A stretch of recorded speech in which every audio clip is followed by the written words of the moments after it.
Recalculating.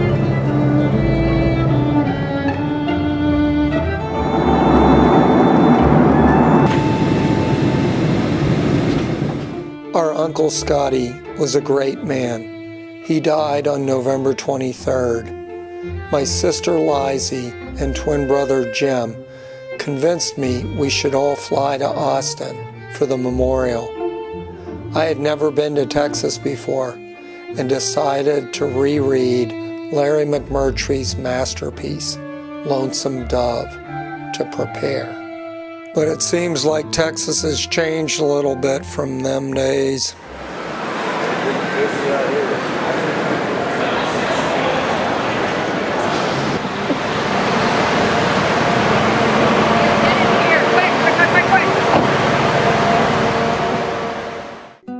But it's still a place where heroic types like us can have a fine adventure. All right, it's the three amigos. Stopping, no waiting. Hello. Hey, how are you guys doing? Sorry, I didn't mean to yell at you already. That's okay, we're in Texas. I know. We're already messing with Texas. Oh my God. How are you guys doing? Did you already have a hot tub and all that? No. But we did have, Jim had a cocktail, free cocktail. They have a complimentary happy hour. Uh-oh, I guess I missed that. Together with family and good friends. Will Randall's has amazing. Here, girl, come here. Are you okay? You okay? They said he lives next door, so Huh. they said that he wanders around a lot. It's a she, I think. See ya. Okay, you be careful. I guess you're looking for food.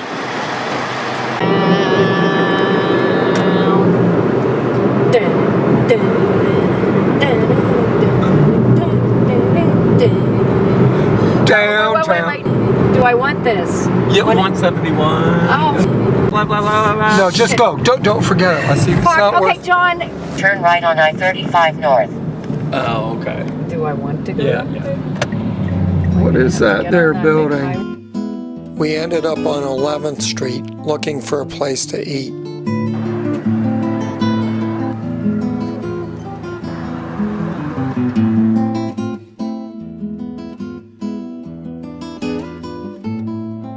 And then we stumbled upon these guys.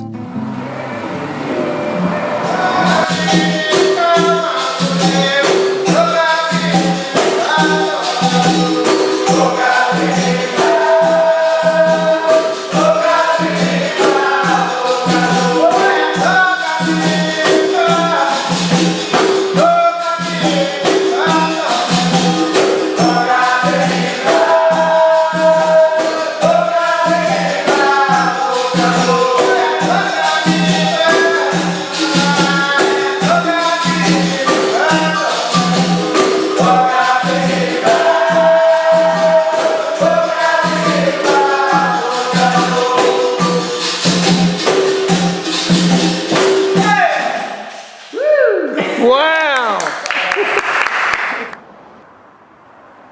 This group has been in Austin since 2005. These were just the first of many fantastic people we met in Austin. Same goes with restaurants. And down the street, we had our first delicious gorging. Are you guys typical Austinites? I don't think there's such a thing as a typical Austinite. It's about finding what is atypical and doing it because no one else is. It's about looking at the ship. Nobody fucking like. Exactly. Thank you. Excellent. Stuff like they say you can pick your friends, you can pick your nose, but you can't pick your friend's nose. I say that you can't pick your friend's nose. You picked the wrong things. Cole had bought the mare in Mexico from some caballeros who claimed to have killed an Indian to get her. A Comanche, they said. Augustus doubted that part of the story. It was unlikely one Comanche had been riding around by himself in that part of Mexico. And if there had been two Comanches, the caballeros wouldn't have lived to do any horse trading. You did know a Comanche? Yeah. What was he or she like? She was lesbian, really really good friends of mine, and she was incredibly intense as far as a person. Are you guys dazed and confused? Dazed and confused? Isn't that like your... Not at this moment in time. Thank you, guys. Thank you. Bye, Austinites. Say hi to New Jersey for me. The red. Well, Yeah, just let me get up. No, go up and turn right. No, wait, just let me get up. It's a funny life, Augustus said. All these cattle and 9/10 of the horses is stolen, and yet we was once respected lawmen. If we get to Montana, we'll have to go into politics.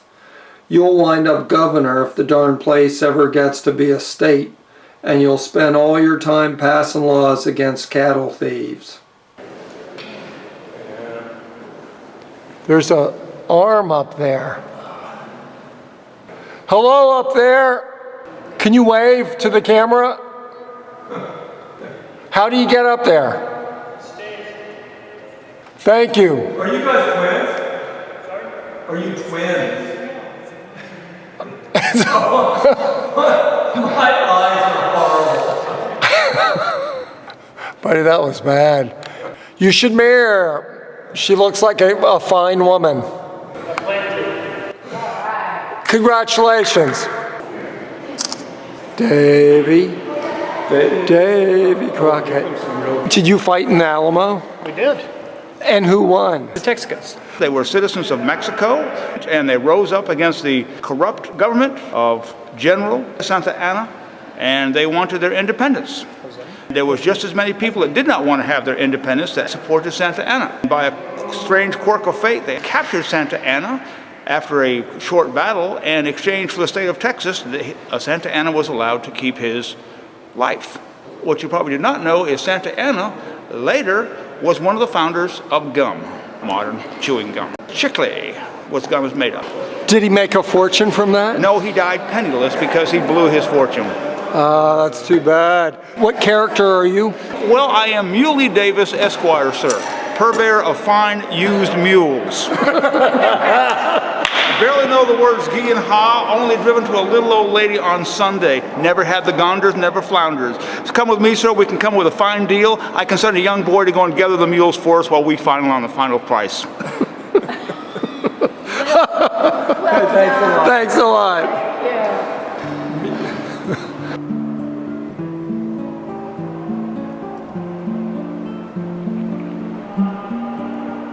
You have no idea how vast this place is.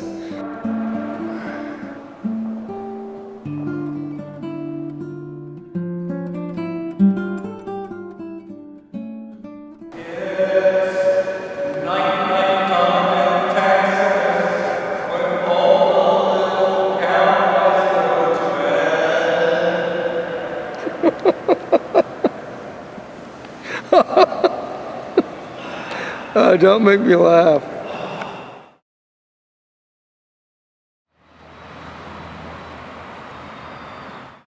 My brother and sister getting into the Christmas spirit. Are you a fashion model? No, I need to be. What are you doing in the middle of the night with my twin brother in front of the state capitol building? I just She was looking for male hookers. No. She found me. Oh no. Found the best one on the street. Austin Apartment Association Gala. What's My that? community manager. One of the managers was up for Property of the Year, and so we went to enjoy it with him, and we got tired, and we said we were leaving, and I saw this big Christmas tree, and I was like, you have got to take a picture up here. Yeah. I was like, you look absolutely beautiful. It'll be this one. She's like, I've never taken a picture of the Capitol. I was like, you gotta do it. 1, 2, 3. Are you lifelong Austin people? I've been here since I was 12, so I might as well be. I'm actually from Waco. Waco, is that where the Branch Davidians were? I'm not sure, honestly. Was that Waco? From Waco, yeah, she probably wasn't born. I don't know what to do. You have to remember, keep Austin weird. Keep Austin weird. Yeah. And that's what Austin Weird. is all about. Keep Yeah. Austin weird. Is Austin by far the best part of Texas? I would say so. Yes. What about for like an aging male prostitute? Stop it. Every time you get ready to say you all, you remember to say y'all. Y'all. Y'all. Y'all. Y'all. Y'all. Y'all. All right. If you start off with y'all, everything else will fall in line. Yeah. All right, all right, all right. There you go. We're here actually for our uncle's funeral. Oh. I know. But you can Still having a good time. Yeah. we're having a very good time. Yes, we just got here a few hours ago. Yeah. Doing all kinds Yes, of, we've run into it's so a many cool celebration people. of life. That's Yeah, right. there you go. Celebration of life. Exactly. Thank you very, very Yeah, much. that's the theme. Lately, more and more cowboys pass through the town. Once, the wild men of Shanghai Pierce had come through, nearly destroying 2 saloons. They were not bad men, just rowdy and wild to see a town. They tended to scare people's livestock and rope their pets, and were intolerant of any efforts to curb their play. Everybody go ahead with your singing. I'd like to go, oh, get donkin'. I'm gonna go, oh, get donkin'. I think we should go honkin' honkin' and have one honk at every talk. And this will take us back to the long and winding road to our hotel. Oh, that's the river. We're over the river. Recalculating.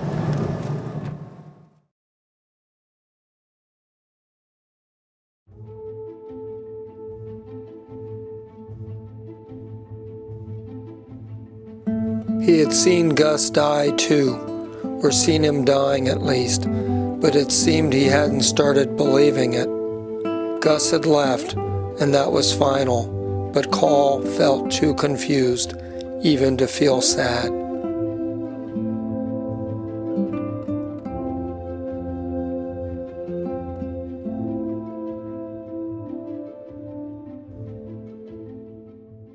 Our grandfather and our grandmother conceived Scotty. Some while later, our grandfather died of Coronary thrombosis. He would have Anyway. lived today. He lingered in the hospital for a couple days.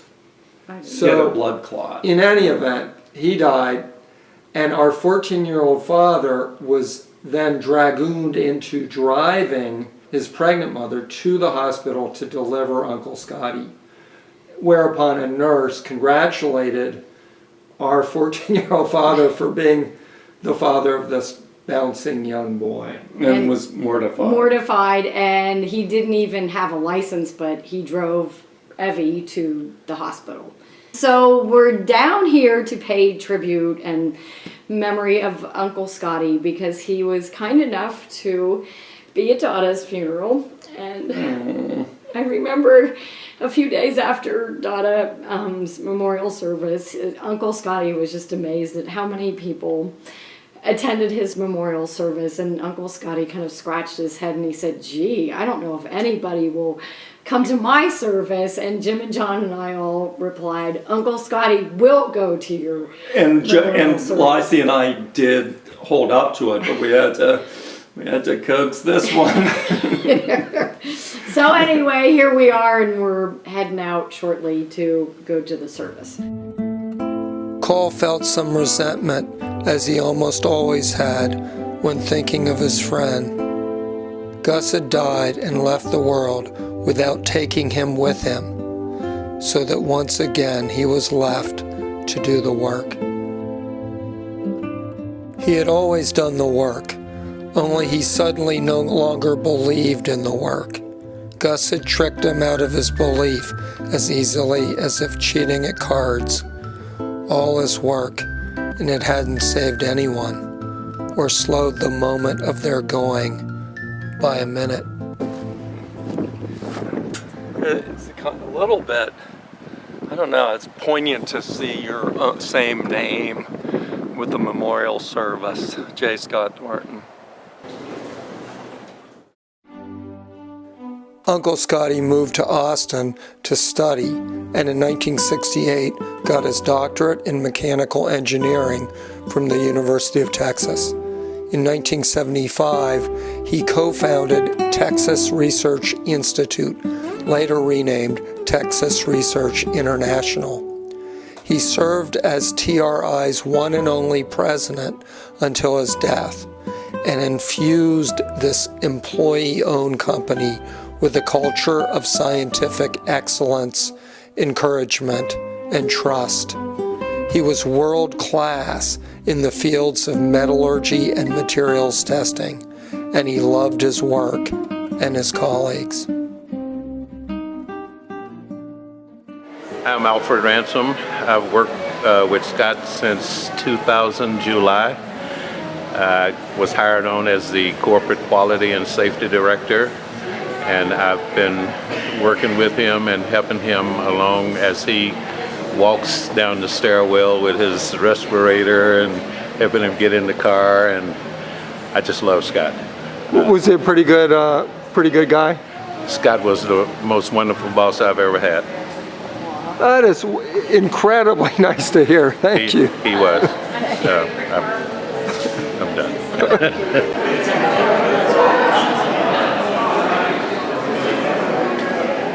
My name is Jackie McDonald.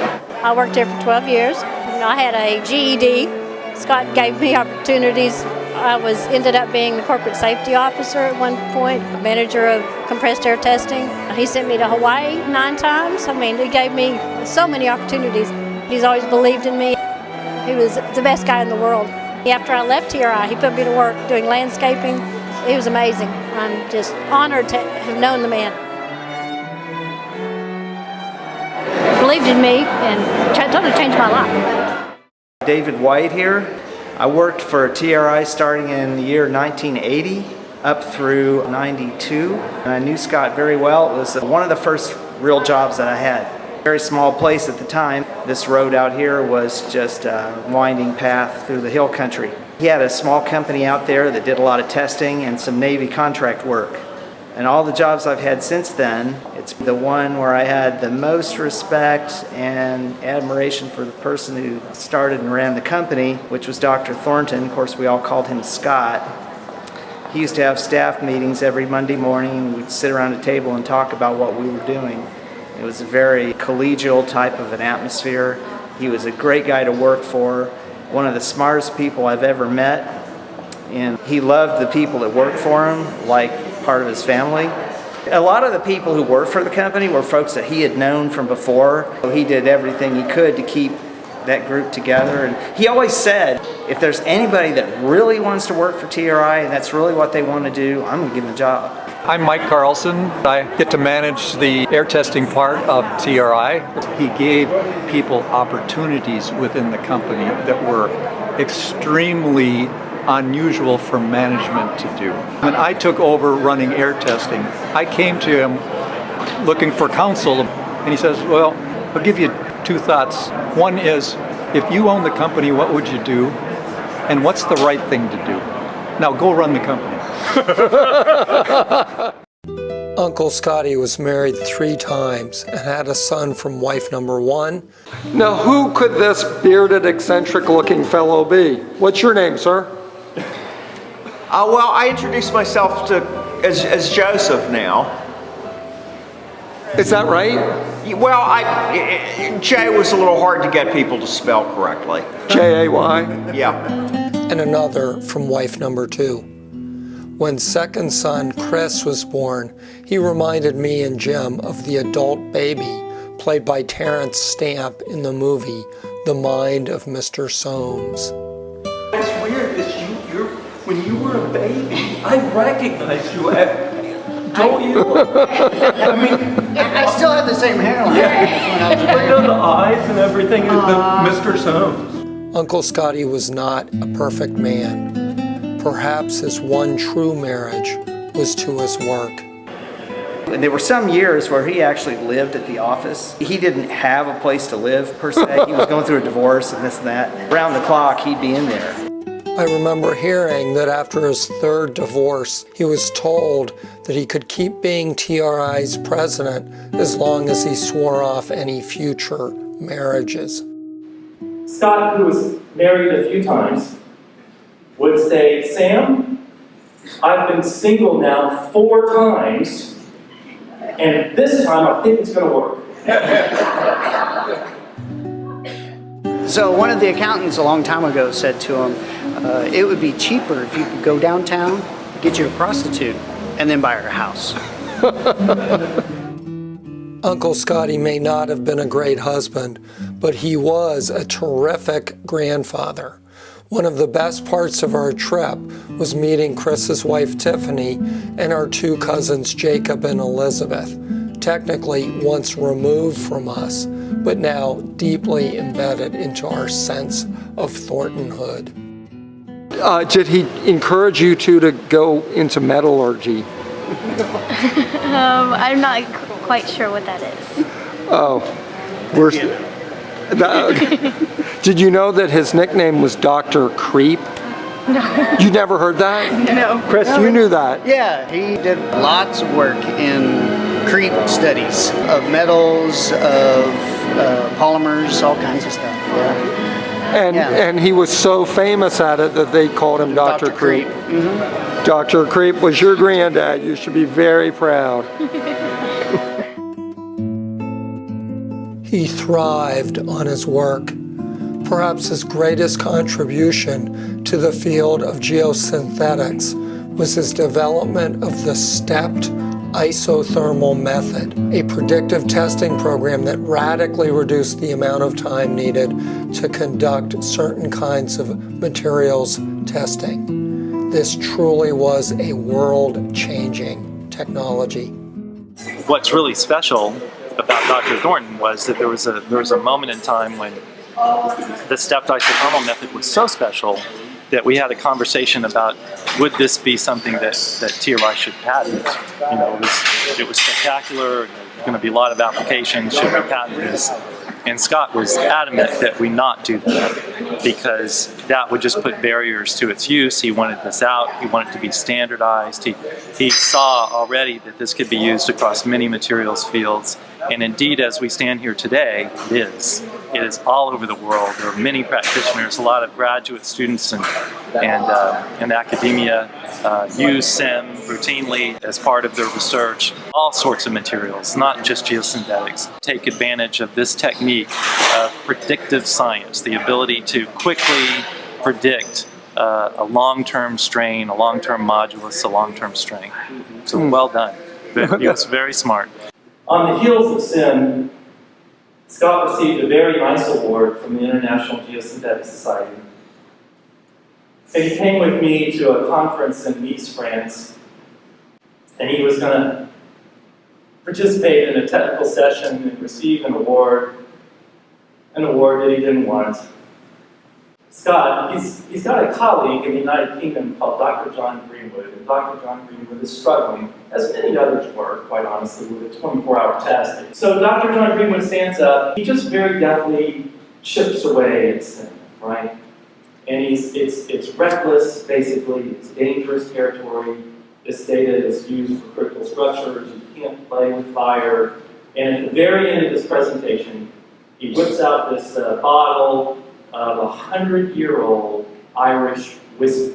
And he slams it down, and he tells everybody in the room, you cannot make that in 24 hours. Well, my ego showed up, right? Here's my boss of bosses, and I dragged him halfway across the world. I mean, it's a long trip home, right? Not doing well. Well, here's Scott. He's in his 1970-ish clothing. It's prior to meeting Michael Land, so he's got the eyebrows going on. He's grinning from ear to ear, people. And he sort of waddles up to the front. And he says, you know, most of you in this room don't know me.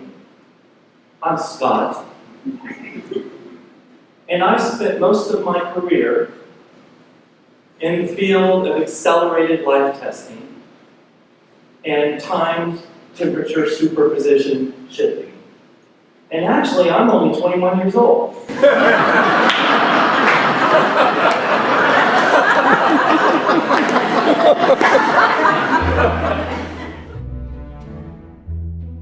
We learned a lot more about our Uncle Scotty at his memorial from a variety of speakers. He had to fire a guy once, but told him that if he needed a place to stay, he could move into Scott's house, which is what happened.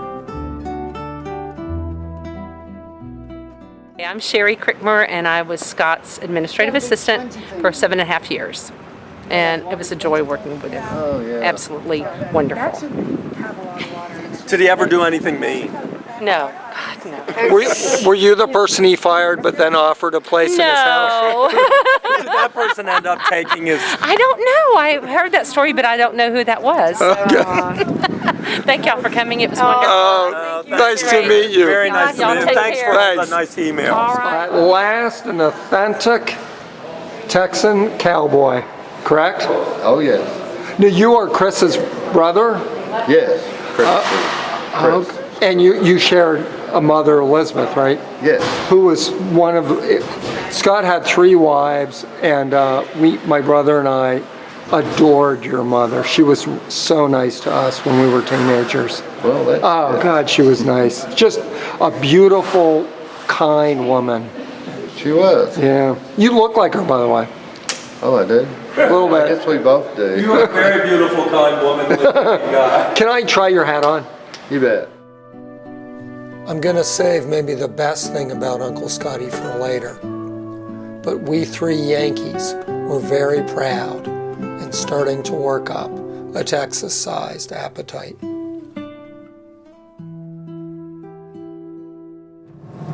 Recalculating. We found ourselves a place where cowboy-sized appetites would surely get satisfaction.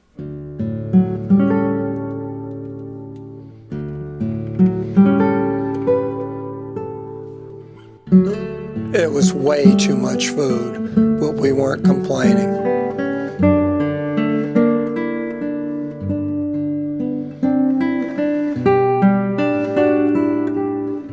Bruce Springsteen said it, nothing feels better than blood on blood. And having the 3 of us together was a joyous affair.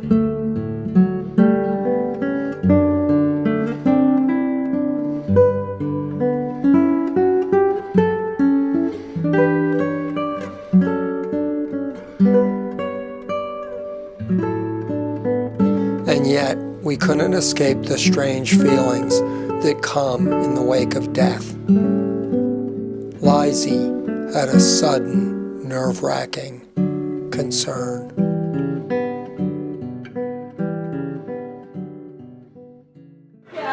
I think it'll be found in the car. So after we finished dinner tonight, I realized that I may have lost a little urn that had some of Uncle Scotty's ashes that belonged to Jay Thornton. It's a vial that was wrapped up in some bubble wrap, and I thought, oh gosh, these must belong to Jay. And all of a sudden I looked in my purse and the bubble wrapped urn is not in there. So I'm having a small hissy fit checking every pocket that is on me, and I can't find it. After a time, July took his knife and began to dig graves. He climbed out of the canyon and dug them on the plain. Digging with a knife was slow work, but it was the only digging tool he had. He was still digging at sunup, yet the graves were pitifully shallow affairs. He would have to do better than that, or the coyotes would get the corpses. I'd like to, let's say somehow we, and I think Jim and I are just as responsible as you because we probably were rushing you about. We lost Uncle Scotty's tiny little vial of cremated remains. Correct. So what are we going to do about it?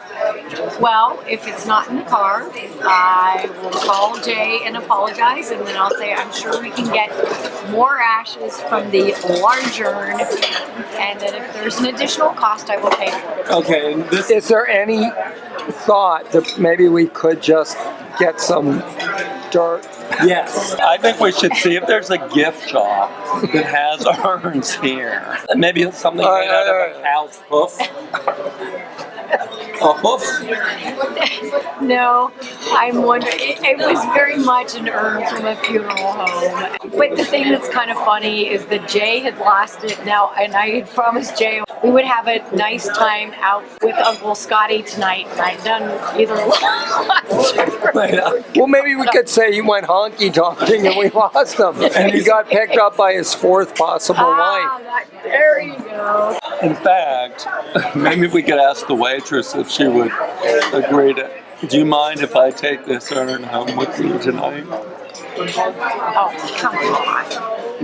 That's not a bad idea.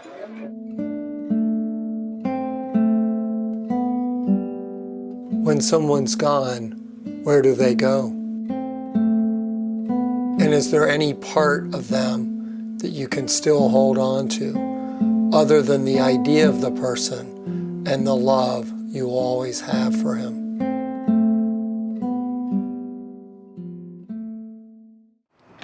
I see something, but I don't know if it's... Is it plastic? I found him! See, he's in bubble wrap.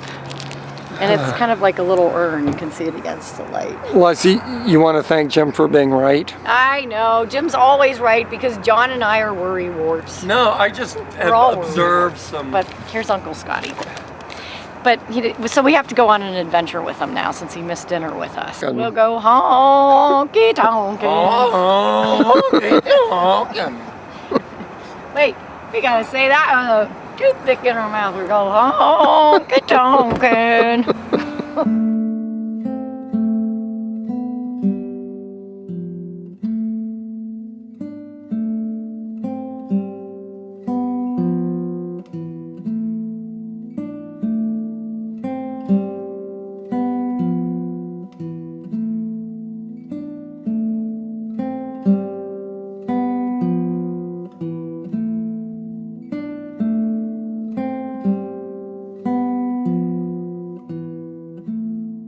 Lakeway Resort, and this is a military marriage retreat for military couples that have been separated by deployments for months. The Army pays for us to have a weekend to do conflict resolution and all kinds of stuff. Where's your wife? My wife is currently in the bathtub. Oh, so you're not really resolving any conflicts right now. Enjoying the fire in the hot tub and stuff. She's in the Army? She is. I was in from 97 to 2001. She was in Kosovo for 9 months at Camp Bondsteel. And what's going on over there? Are they still kind of... Yeah, we have a UN peacekeeping mission to sustain the state of Kosovo because Serbia does not recognize their right to exist. We've spent a lot of time fighting Islamic extremists in the world, and in Kosovo we were fighting Christian extremists who were committing genocide against all the Muslims. So does your wife believe in her mission? She did in Kosovo. What happens when you guys think that what America's doing is just wrong? I'm a civilian. The war in Iraq, which I completely disagreed with. I was attending protests as well as I voted for people who didn't send us there. At the end of the day, they're very complex situations when you have a political structure that is focused around feeding this dragon that is the Department of Defense that feeds off conflict. So they have no interest in stopping conflict. And I think that there's a lot of arrogant senators and representatives out there that need to be listening to the word of the experienced.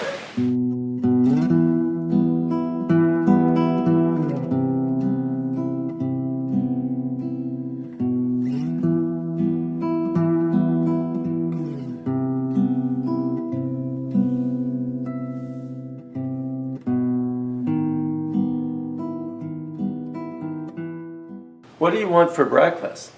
Nothing, honey. All right, you two, I just want to say this has been a wonderful adventure to be with the two of you. It has been fun, and we still have more adventures too. So what's our next big thing, Liza? We are having lunch with Jay and Chris Thornton along with his family, Jacob, Elizabeth, and Tiffany.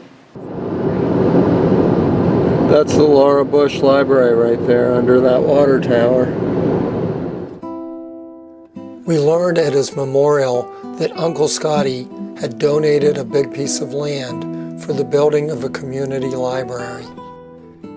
It opened in 2009 after Westbank was getting very busy with all their new members, so they opened up a new branch. We were able to get this library going because of him. We've honored him through his name with the Common Room. All of our programs go in there. It's the most popular room in the library, I would say. Did you ever meet our uncle by any chance? I don't think I did. I saw him come in a few times, but very rarely. And whenever I saw him, I just sort of waved, and I didn't really get a chance to talk to him. How about Laura Bush? No, I never met her. My brother was just taking some liberties with Laura outside. Is that? Oh, the statue? Has anybody ever done that before? Probably. Not that I've seen, but they probably have. In Texas, they do that? I would imagine, yeah. She did not like kissing, but Jake merely grinned when she flinched, as if her shyness was funny. His breath was as clean as his hands. Many a sour breath had ruffled her hair and affronted her nostrils, but Jake's was neither rank nor sour. I know the kids like to sort of climb on her. Well, he wasn't climbing. All right, thanks.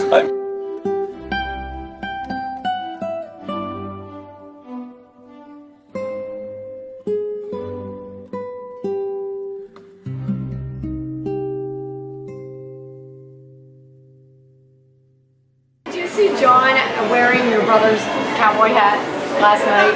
No. Oh, yeah. He thought I'd make a good cowboy. Oh, good. Here we are, the Thornton family, and we will go around the table. I'm John. And Tiffany. Jacob. I'm Elizabeth. Chris Thornton. Joseph Thornton, also known as Jay. Liza Thornton, that's with a Z and an N. Jimmy Thornton. God, I can't find my sunglasses. I can't find my shoes. There's an app for that. Oh, okay, here they are. You're right, that was a great app. It's called a camera. My cousin Tiffany has the most beautiful speaking voice I've heard in years. So Tiffany is going to now do a quick reading. Okay, it was on these nights that a Threadgill regular, Janice Joplin, developed her sound and style. In 1970, another regular, Eddie Wilson, opened the Armadillo World Headquarters in the spirit of its predecessor. Unlike Threadgill's owner, the Armadillo had a kitchen that served up the best home-cooked Southern meals in the country. Lightning round. Tell us everything you know about Uncle Scotty. Go. Go. Oh, jeez. Quick, faster. And then what? He was tall, he had gray hair, go. He was tall, he had gray hair, he had huge eyebrows, he loved candy. Explain the eyebrows. He was funny? Yeah, he was funny. Was he nice to you guys? Yes. He was extremely nice. We went on a trip with him and his girlfriend, and it was half-price books.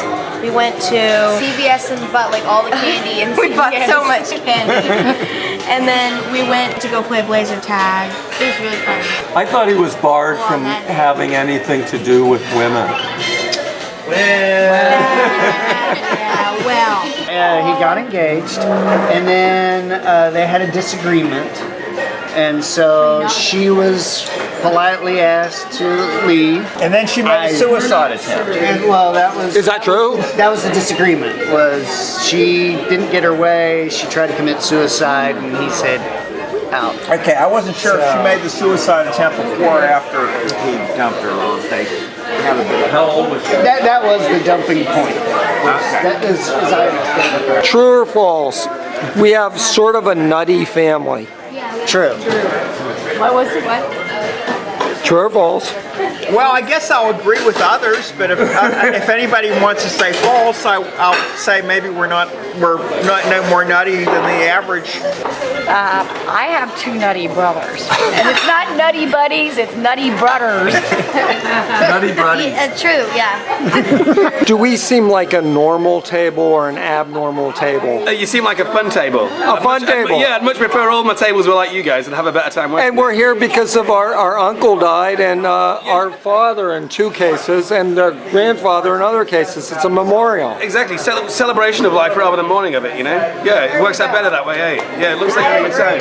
Thank you. Enjoy the rest of your trip, guys. Thanks. Thank you. We are here, we wanted some southern comfort food in a place that we've never had before, and there's so many different choices in Austin. We were driving by and saw it, and it looked like a cool place, so we stopped in, and so far so good.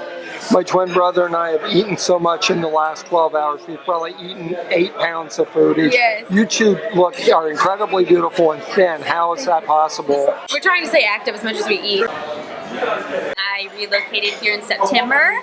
I got a job at a PR firm as well. I came to Austin just because of the diversity here and just all of the different things you can get into. A young city, a very active city. If you could get our family. Hey, thanks a lot. You're I'm welcome. sorry my brother's a little creepy. I'm the normal sister. And now coming back around. Not just Your names aren't Betty and Veronica, are they? Thank you. Let's applaud that table.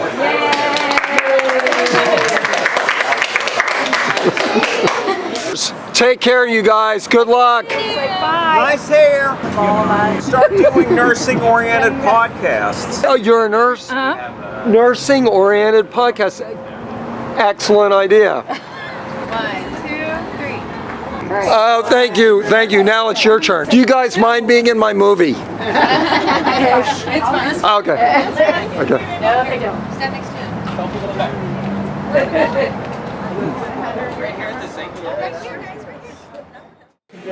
Tiffany, you bring the sanity gene to the Thornton family. I try.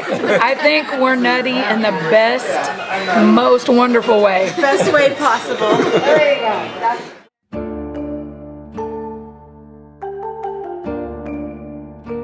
And Uncle Scotty's nuttiness led him to create something that makes us very proud to be his kin.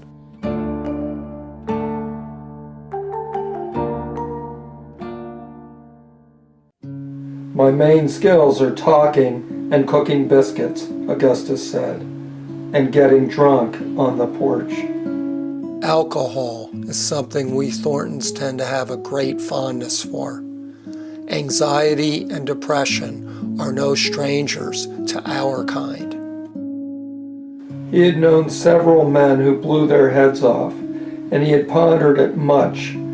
It seemed to him it was probably because they could not take enough happiness just from the sky and the moon to carry them over the low feelings that came to all men. Our parents drank too much, but Uncle Scotty really suffered from these demons.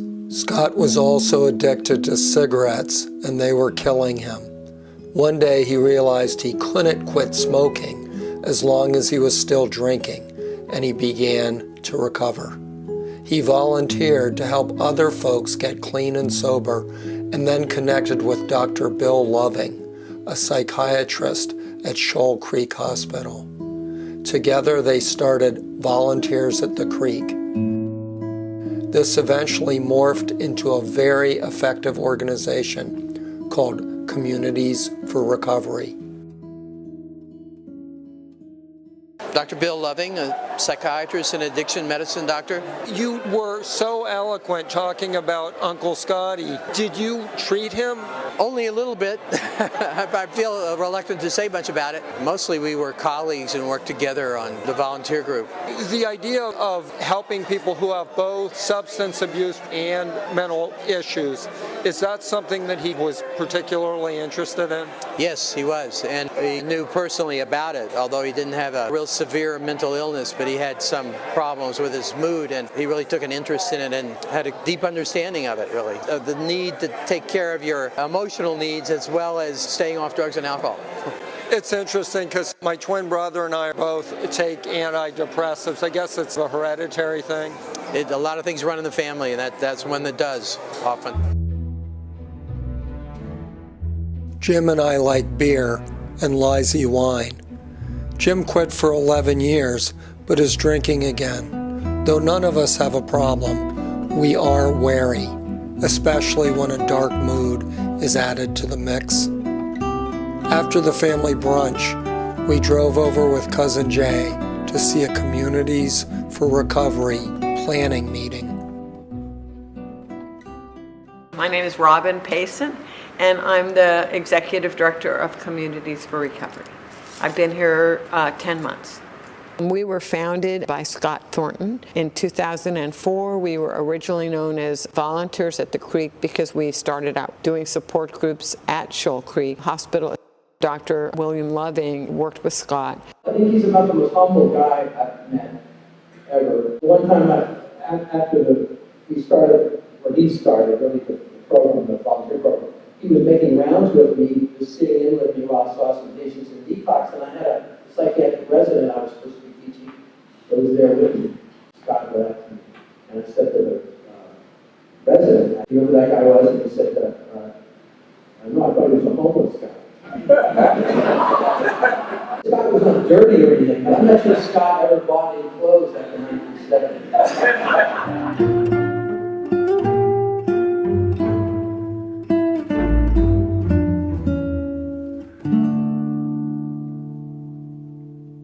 The program just started growing. We went to treatment centers all over the county and partnered with a lot of folks. We started hiring peer recovery coaches who are people with a lived experience of substance use or substance use and mental illness. And we employ them to provide peer recovery coaching to people who are seeking recovery. My name is Sachin. I am the Peer Support Volunteer Coordinator here at Communities for Recovery. What was this meeting today about? This was our what we call PAL, Peer Advisory Leadership Council, and this represents 10 active volunteers, a very diverse group of people, different socioeconomic status, different races, different levels of sobriety, who gather monthly to help make decisions how to better the recovery community. Hi, my name is Stephanie, and I am a person in long-term recovery. I have 8 years sober. I currently am volunteering for Communities for Recovery at the Travis County Drug Court. So I work with ladies who have a criminal charge against them, and also CPS is involved with their children, which 8 years ago my children were taken by CPS. What's CPS? CPS is Child Protective Services. Oh. Yeah. Hi, my name is Lizette. My mother attempted sobriety this last summer, and her sponsor recommended it for her, and I became a volunteer. I run the Wednesday night group for the kids, and it allowed me to heal my inner child, helping their inner child. That's the greatest gift. At what age? The CAPS program, which is the children's program, 11 to 17-year-olds that suffer from all mental disorders, so psychiatric illnesses with addiction and alcoholism. So you have 11-year-olds who are addicted to things? Well, he works with them. Yeah, so I works with it. Yeah, volunteers with them, yeah.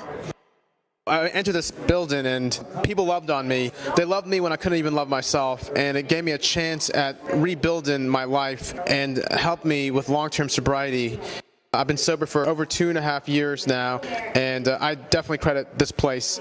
I got to spend time as a volunteer where I helped carry meetings around the city, help people with substance abuse issues and also mental health issues. It was a great opportunity for me to grow and hang around people who had that volunteer spirit about them, which I know our founder, Dr. Scott Thornton, had, and I had the privilege of getting to know him in a deep way. I had a very deep connection with Scott, and he was an amazing man. If I could exhibit 1% of his kindness and have 1% of his heart, then I'll be set. I think my uncle was very proud of you. I was so proud of him. I miss the guy. He's so great.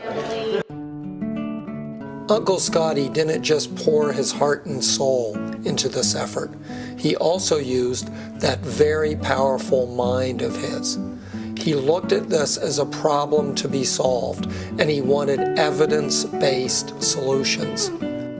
Robin explained that SAMHSA, the Substance Abuse and Mental Health Services Administration, found that peer coaching really increases the odds of success.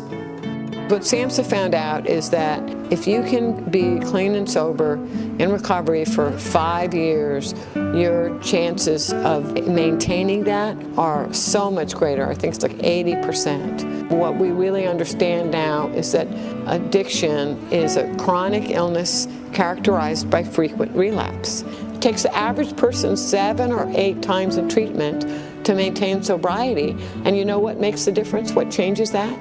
If you have them connected with peers to a recovery community, you can get much, much, much better results. At Communities for Recovery, we do support groups, 12-step and non-12-step. We have Dual Recovery Anonymous, which is DRA meetings, and we have DDRA, which is Dual Disorder Recovery Achievers.